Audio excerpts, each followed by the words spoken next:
Assalamu alaikum wa rahmatullahi wa barakatuh. Peace be upon you and God's mercy and His blessings. My name is Muhammad Muslim and I'm going to tell you how I came into Islam. I grew up in Sweden.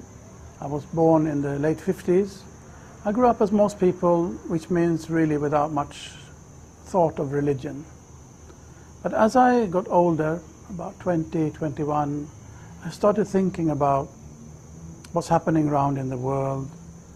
Everything seems to be just working for their own immediate gain and no thought about the future. And I started getting very concerned about how things are in the world. And without really having been particularly interested in religion, or rather I used to say that I was actively disinterested in religion, I started pondering over what is the meaning of life, what happens after death, etc., all these big existential questions.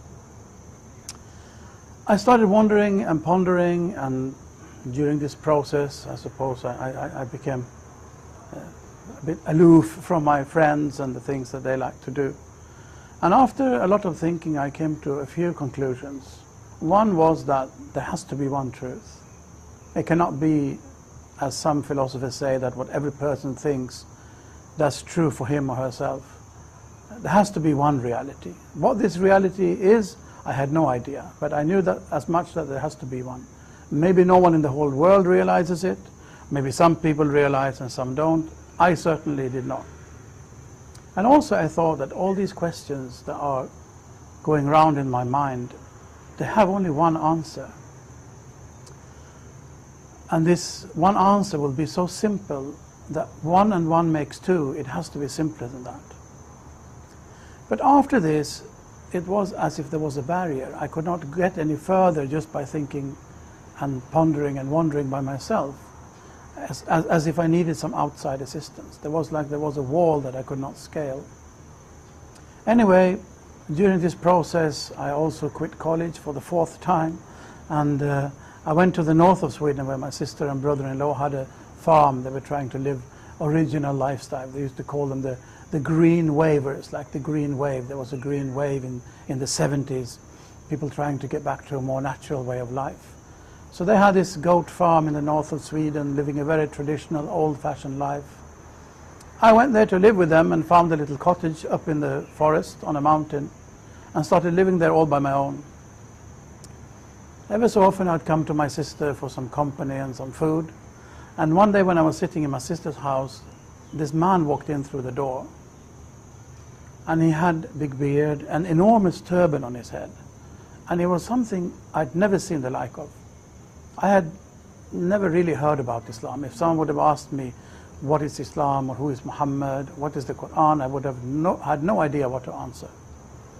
Anyway, this man came in and we started talking and chatting a bit. And to make a rather long story short, when I was going up to my little cottage in the evening, he followed me.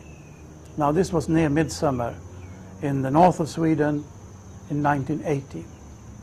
And through this very short and bright summer's night, this man started telling me about Islam. I don't really remember what he said, but I do remember the impression that he left me with. I got this impression that this man, who was rather older than I was at that time, I was 21, he was in his maybe early or even late 40s. I was almost compelled to ask him that you have lived in this country for such a long time, how come you can have such a soft heart?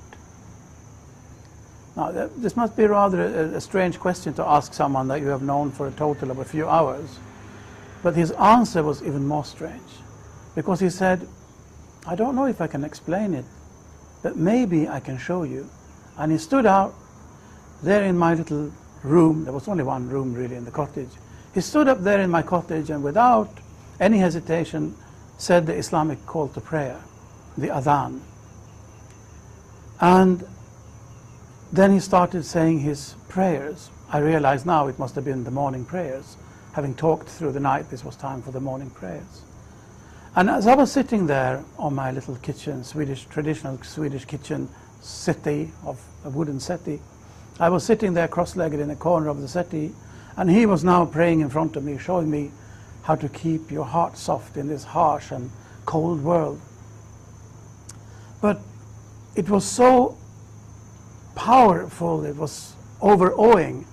Out of awe, I was not even able to watch. I had to lower my gaze. So I'm sitting there in the settee with my gaze lowered, and he is praying there in front of me. After praying, after his prayers, he sat down and did some meditation, you can call it, some dhikr, we call it in Islam, some remembrance of God. And I do not honestly remember now if it was during the prayers or after the prayers, during the remembrance, that it was like there was and this sounds almost a bit funny, but as there was a ray of light from the heavens straight into my heart, that there is only one God. Suddenly I just knew there is only one God. And I realized that this person, this man has what I'm looking after. You know, this is the thing, at least for me. So I decided there and then to follow him. He had mentioned through the night when we were talking that he was going to Pakistan. He had I think he used the term his guru, meaning his spiritual leader in Pakistan. We do not use the term guru in Islam, but to make me understand what he meant, I think he used that term. And I'm going to visit him, so if you dare, you can come with me. Not if you have time or if you can afford it or something as worldly as that, but if you have the courage, you can come with me. So I decided there and then I'm going to go with him to Pakistan. So within a week or 10 days, we got our passports and visas and everything together, and we went to Pakistan. But it was really this night somewhere very near midsummer in the north of Sweden that it happened to me. I can honestly say that in the evening I had never heard about Islam, and in the morning I was a Muslim. Already the same day he taught me the prayers, he taught me the ablutions in a very beautiful way, and that's the way it went. I went with him to Pakistan, spent my first Ramadan, my first fasting month in Pakistan, traveled with him to Morocco, spent 3 months in Morocco, and both with him and on my own traveled around Europe, visited a lot of places where Muslims live, and ended up after a couple of years as a student in a Muslim, what you call a theological school. I studied basically to become an imam. But the story of my conversion, or my falling into Islam as I prefer to call it, was this one night in the north of Sweden. So at the moment I'm working as the imam in Masjid Aisha in the city center of Stockholm, and I'm also working as a teacher of Islamic studies and Arabic language, among other things, in a Muslim adult education college or a community college, also situated in Stockholm in Sweden.